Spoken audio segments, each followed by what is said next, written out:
ఏలూరు జిల్లా ద్వారకా తిరుమల మండలం సిహెచ్ పోతేపల్లి గ్రామము పామాయిల్ తోటలో పెంకుటిలో అక్రమంగా నిల్వుంచిన రేషన్ బియ్యాన్ని ఐచర్ వ్యాన్లోకి లోడింగ్ చేస్తుండగా ఏలూరు సివిల్ సప్లై డిఎస్ఓ అధికారి స్వాధీనపరుచుకున్నారు. ఈ రేషన్ బియ్యాన్ని చుట్టుపక్కల గ్రామాల నుండి కొనుగోలు చేసి ఇక్కడ నిల్వ ఉంచి ఇక్కడి నుండి కాకినాడకు చెందిన బొలిశెట్టి మహేష్ అనే వ్యక్తికి సప్లై చేస్తున్నారు. ఈ బొలిశెట్టి మహేష్ అనే వ్యక్తిపై గతంలో కేసులు కూడా నమోదయ్యాయి.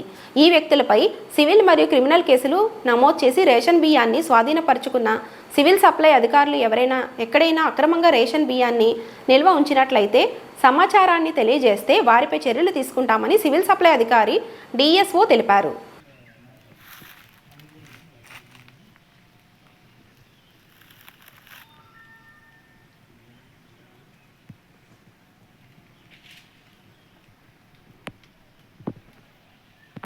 జరిగింది రకంగా అధికారులు వచ్చారు. సార్ బాగా ఉందా?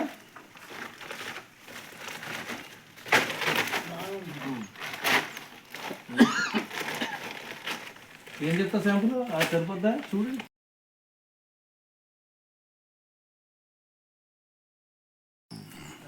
నేను జిల్లా పౌర సరఫరా ఏలూరు నుంచి మాట్లాడుతున్నానండి. ఈరోజు నాకు వచ్చిన ప్రాథమిక సమాచారం మేరకు ఈ ద్వారకా తిరుమల మండలంలో సిహెచ్ పోతేపల్లి అనే గ్రామం ఒక కొబ్బరి తోటలోకి రావడం జరిగింది. మాకు వచ్చిన సమాచారం మేరకు అక్రమంగా ఈ పీడిఎస్ బియ్యాన్ని ఒక పెంకుటింట్లో అనధికారికంగా ఇక్కడ అంతా కూడా డంప్ చేసేసి మళ్ళీ నెక్స్ట్ మళ్ళీ డంపింగ్ అంతా కూడా ఈ వ్యాన్స్లో డంప్ చేసి వ్యాన్స్ నుంచి మళ్ళీ దాన్ని తిరిగి లారీలోకి ఒక 25 టన్నులు 30 టన్నులు డంప్ చేసిన పిదప ఈ మొత్తం ఇదంతా కూడా మళ్ళీ తిరిగి వాటిని కాకినాడ పోర్టుకి కానీ లేకపోతే కోళ్ళ ఫారాలకు కానీ ఇలా తరలించడం అనేది జరుగుతూ ఉందని తెలిసింది. ఈ రకంగా భారీగా మేము ఏదైతే తరలిస్తున్నారో వీళ్ళ మీద సీరియస్ చర్య తీసుకోవడం కోసం వీరి గురించి మొత్తం పూర్తిగా మేము ఈ వివరాలు సేకరించడానికి ఇక్కడ మేము దర్యాప్తు కింద రావడం జరిగిందండి. వీరికి సంబంధించి ఇప్పుడు చోడిశెట్టి మహేష్ అనే ఈ వ్యక్తి మీద గతంలో చాలా కేసులు ఉన్నాయి. ఈ వ్యక్తి తరచుగా ఇక్కడ ఈ ప్రాంతంలో ఇలాగా సీక్రెట్గా ఈ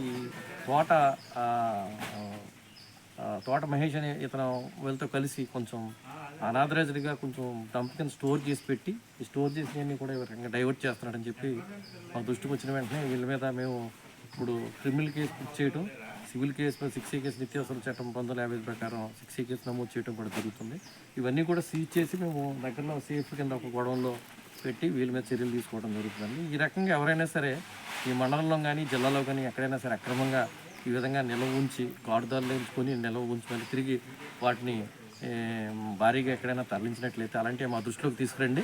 దయచేసి మా దృష్టిలోకి తీసుకొచ్చిన వెంటనే మేము ఈ రకంగా వెంటనే సీజ్ చేసి మేము వాటిని ఈ సమాచారం అంతా కూడా మాకు ఈరోజు ఉదయం వచ్చిందండి. నిన్న కూడా మాకు వచ్చిన సమాచారం అనేది మాకు డబ్బింగ్ అలా సరిగ్గా లేకపోవడంతో మళ్ళీ ఈరోజు కూడా మేము రావడం జరిగిందండి ఈ ప్రాంతానికి. ఈ ప్రాంతంలో ఈ రకంగా సమాచారం చేస్తున్నారని చెప్పి మేమంతా ఇమీడియట్గా దీని మీద యాక్షన్ తీసుకోవడం జరిగింది. ఎవరైనా సరే వారు ఎవరైనా ఉండొచ్చండి. జనసేన సంబంధించిన వాళ్ళు కొంతమంది కూడా మాకు సహకరించారండి. ఈ విషయంలో కొంచెం మాకు ఇన్ఫర్మేషన్ అనేది పాస్ ఆన్ చేశారు. సాధారణ వ్యక్తులే, పార్టీయే కాకుండా సాధారణ వ్యక్తులు ఎవరైనా ట్రేడర్స్ కానీ సాధారణ వ్యక్తులు కానీ ఎవరైనా సరే మాకు సమాచారం ఇచ్చినట్లయితే కనుక మా యొక్క మనోహర్ గారు, నా సివిల్ సప్లై మినిస్టర్ గారు నాదల మనోహర్ గారు, రాజేష్ గారు ఎప్పటికప్పుడు మేము తనిఖీలు నిర్వహించి వీటి మీద సీరియస్గా చర్యలు క్రిమినల్ కేసులు తీసుకోవటం జరుగుతుందని చెప్పి మేము మీడియా ద్వారా తెలియజేస్తున్నాం.